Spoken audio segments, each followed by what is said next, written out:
Today's guest is Stephanie Browning, the Director of Client Relations at Athletic Training Solutions. All right, Stephanie, thank you for coming on the show. No problem. Thank you. I'm excited.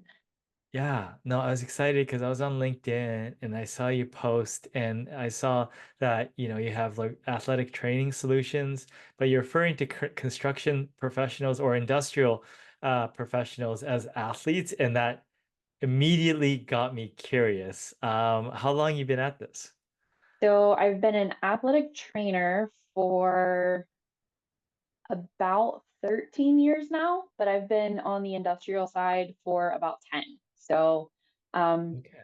the majority of my career has been on the industrial side of athletic training, which is kind of different in itself because you think athletic training and you automatically think sports and people get hurt. We're the ones that run out on the field. So it's a little bit of a different spin.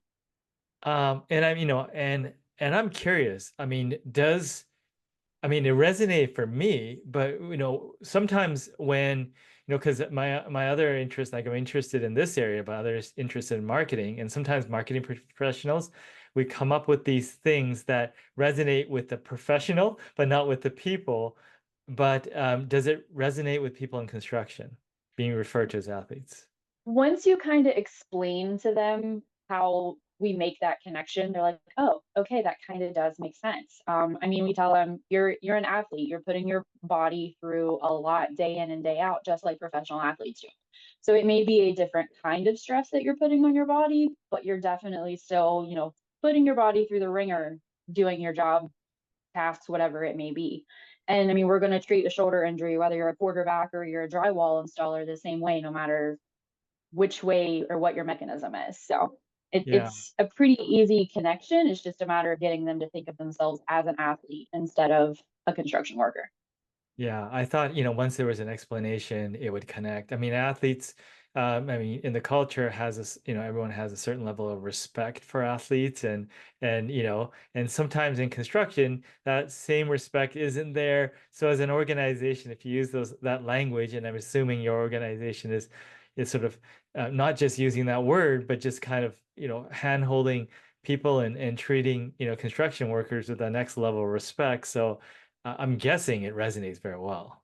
Yeah, we've had a lot of success with it. There's a little bit of a learning curve in the beginning, but it's definitely catching on. So Yeah.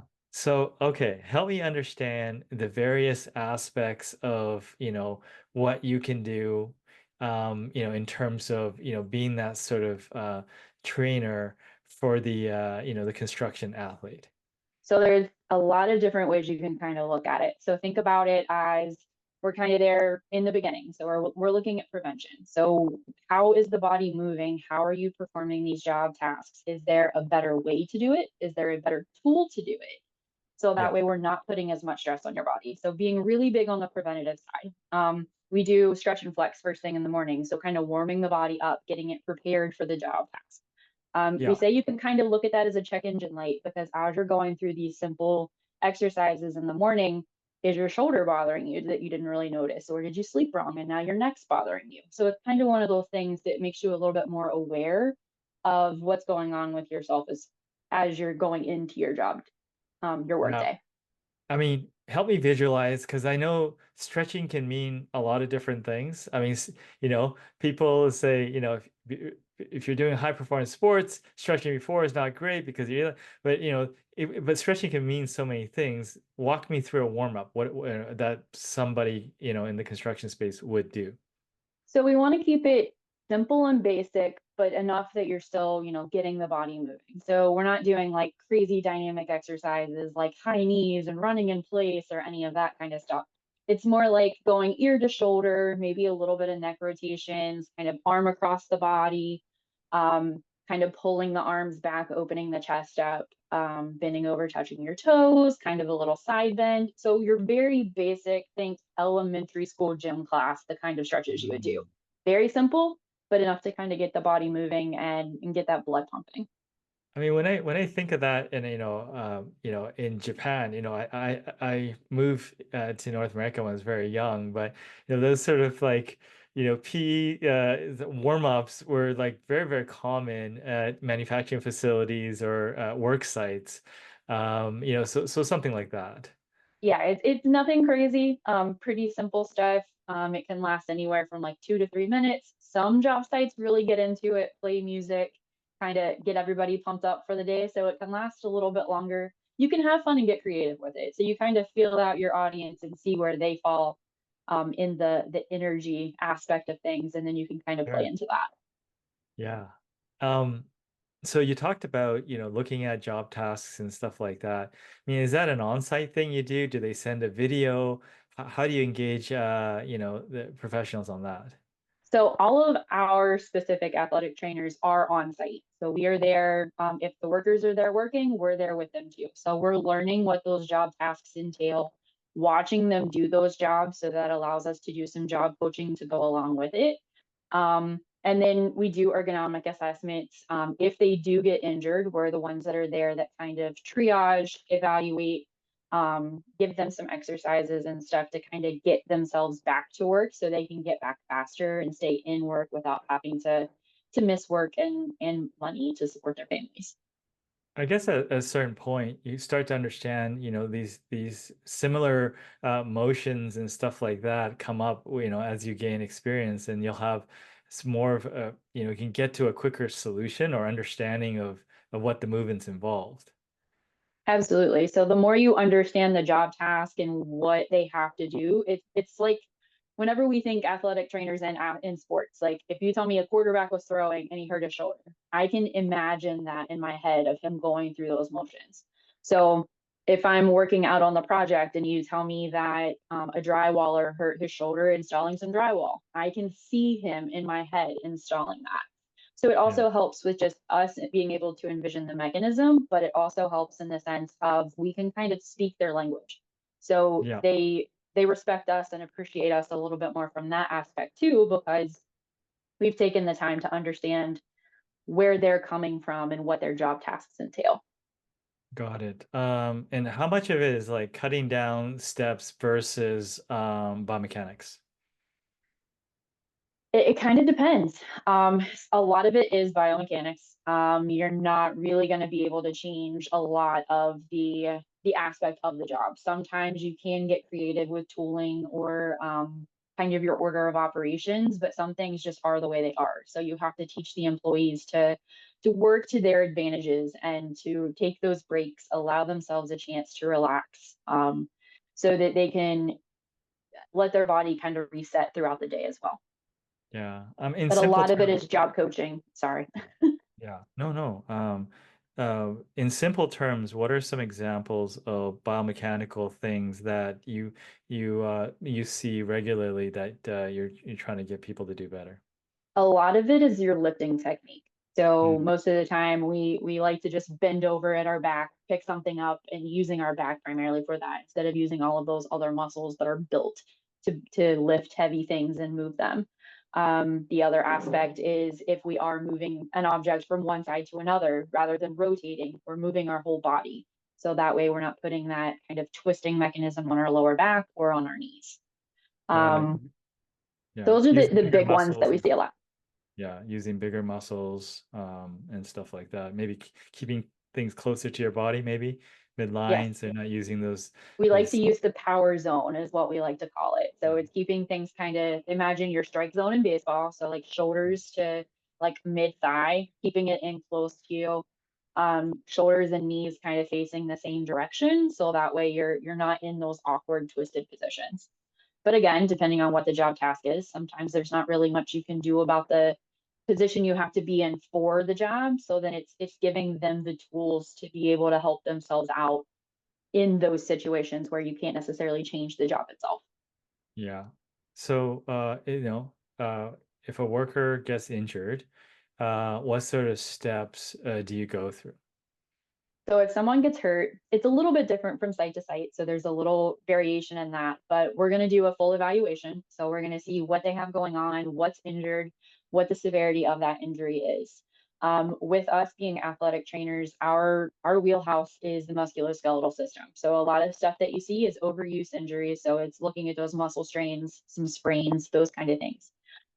So we are able to educate them on better ways to approach their job to not put whatever injured body part it is at risk of getting injured further. We can kind of give them some education on stretches or some preventative things that they can do to strengthen the muscles around that body part as well. So that way they decrease the risk of getting hurt again. Um, and then we are able to kind of work with them on the job site as well. Since we are there on the job site with them every day, that gives us the availability to see them and kind of work with them through that process. The goal is to keep them working as much as possible. Obviously, it depends on how severe the injury is. We do have a doctor that we work with that we can also use if we need to and that kind of stuff.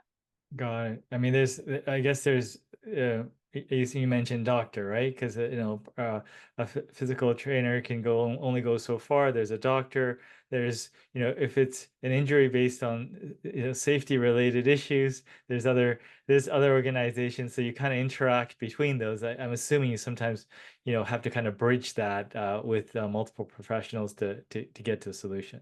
Absolutely. I mean, it's going to vary depending on what the injury is, but we have a team that we work with in all of our locations. We set up a good relationship with local clinics. So that way, if it's something we just need to send for some x-rays, we can do that without having to go all the way through an urgent care or an ER, be seen, and all of that. So our goal is to try to keep the injuries as a first aid with OSHA.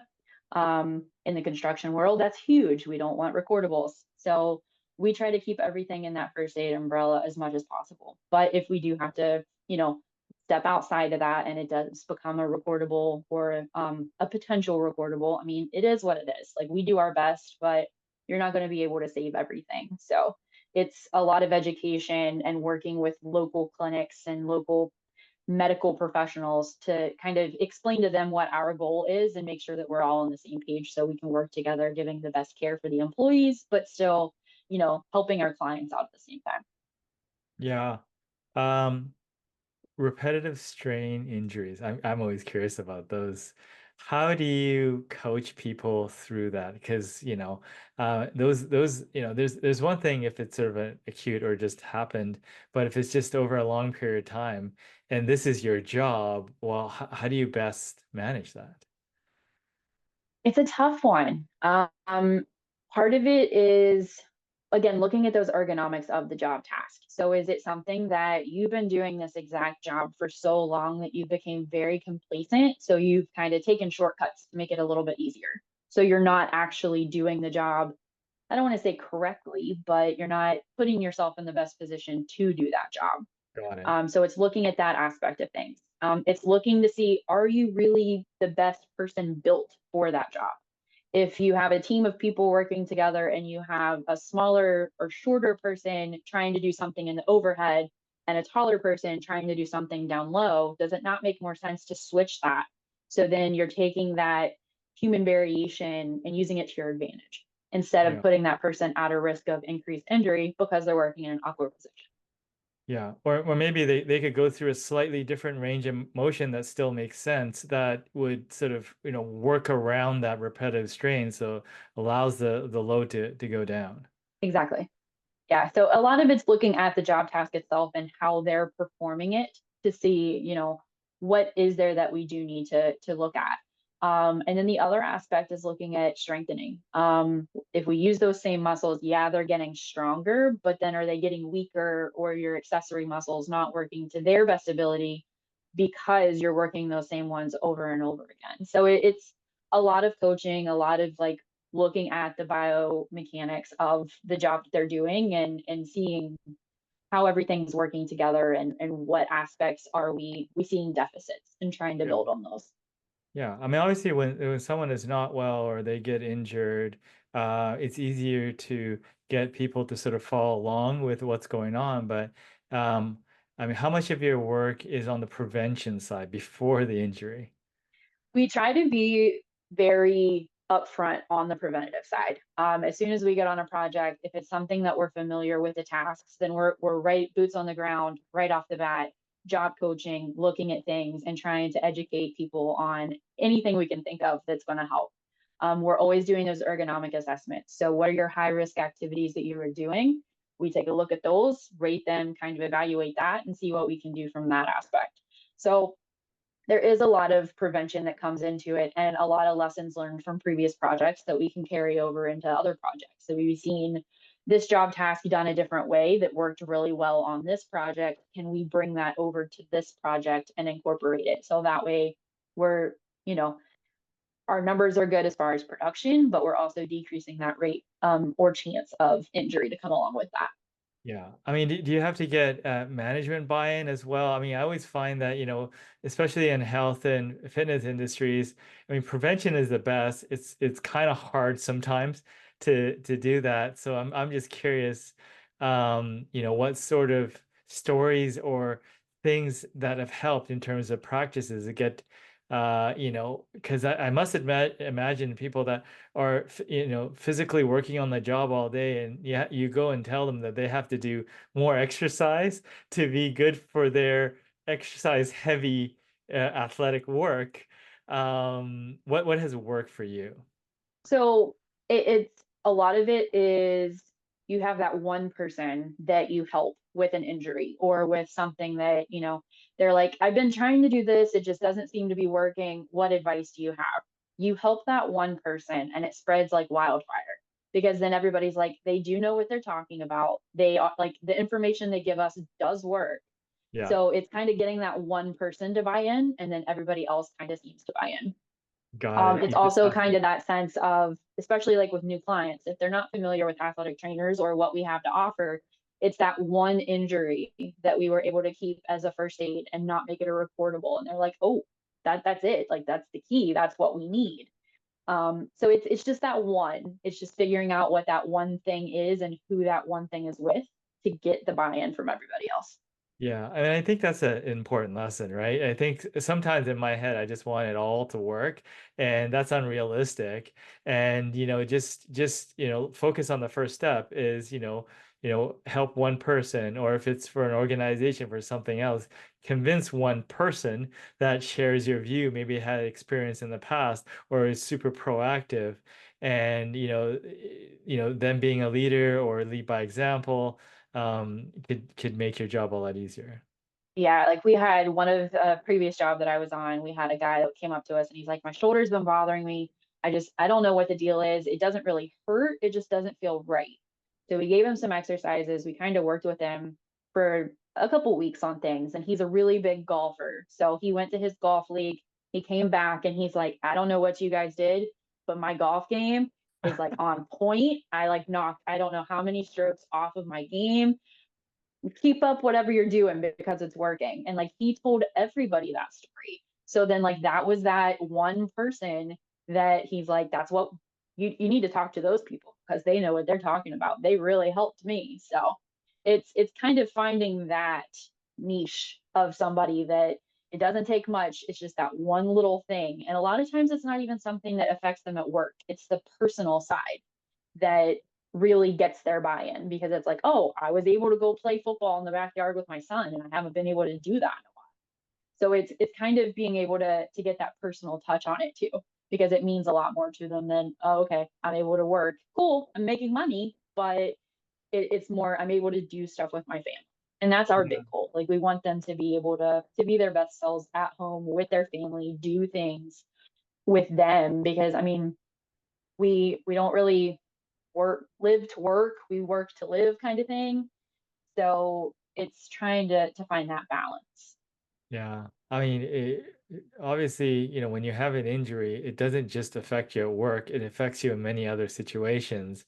And if you can somehow pinpoint other things that it affects or contribute to the injury, it could be something where, they really connect to something. Like you said, I used to carry my kids and I can't do it anymore, or I can't keep up with my kids. That's a huge motivation that's right in their face, that you could probably draw on for sort of exercise or PT adherence. Absolutely. I mean, even just health and wellness, like you have people trying to like walk around the job site and they're like, I just get so out of breath climbing up the stairs. And you're like, okay, well, let's take a minute and talk, see what you have going on. And like you start looking at some of their history and what that they're doing for themselves or like maybe they're big smokers or they drink or something like that. You kind of have that conversation with them, and then you talk to them again a couple months later, and they're like, after we talked, I made these changes, and I've noticed a huge difference in, being able to walk up the stairs or being able to run around in the yard with my kids. So it's it's one of those things that you get a lot of like gratification coming out of it too, because they're like, I'm able to do things that I haven't been able to do in a long time. Yeah, great testimonials, great use for buy-in. I know recently you've gotten a new role. What was it before, and what has it changed to? So I was a senior manager. I was over our solar division and one of our other clients, and now I am director of client relations.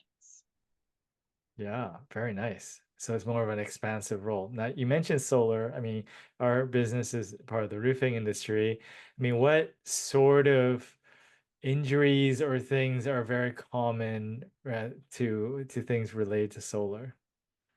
A lot of overuse stuff. The majority of our guys, I mean, installing panels.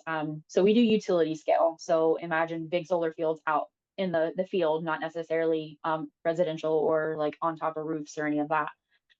So it's throwing panels day in and day out. A lot of it is overhead. The panels are not light. So we do see a lot of like shoulder impingement or like just shoulder overuse, some lower back. And then, I mean, the fields get muddy. So you get a lot of like knees or ankles just from, the conditions of working out in the field all the time. But Yeah, chronic overuse, those are our big ones. We get some acute, but the majority of them are those overuse injuries. sure. I mean, I'm always curious about people and their personal development. What sort of things do you do to sort of learn and improve yourself? I'm really big into reading like just personal development books and podcasts. Those are my big ones. Yeah. What are I some have things you recommend that you've read recently or you've always liked in and around books or podcasts? oh man. Um of course I'm not gonna remember the name of the book now.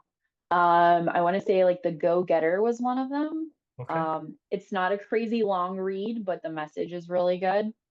Um I forget the name of the other one, but they're kind of along the same line. So it's kind of that um, if you keep putting your mind to like determination, you're going to be able to achieve your goals, kind of thing. So Yeah. those are my big ones. I just like trying to figure out ways to help. And then just like leadership development books, trying to figure out better ways of managing styles, communication styles.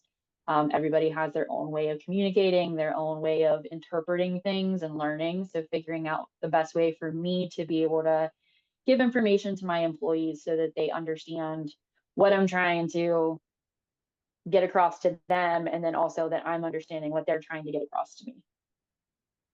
Very cool. I love it. Is there something I did not ask you, but you want to share? I don't think so. I can't really think of anything. Not I right off love the bat.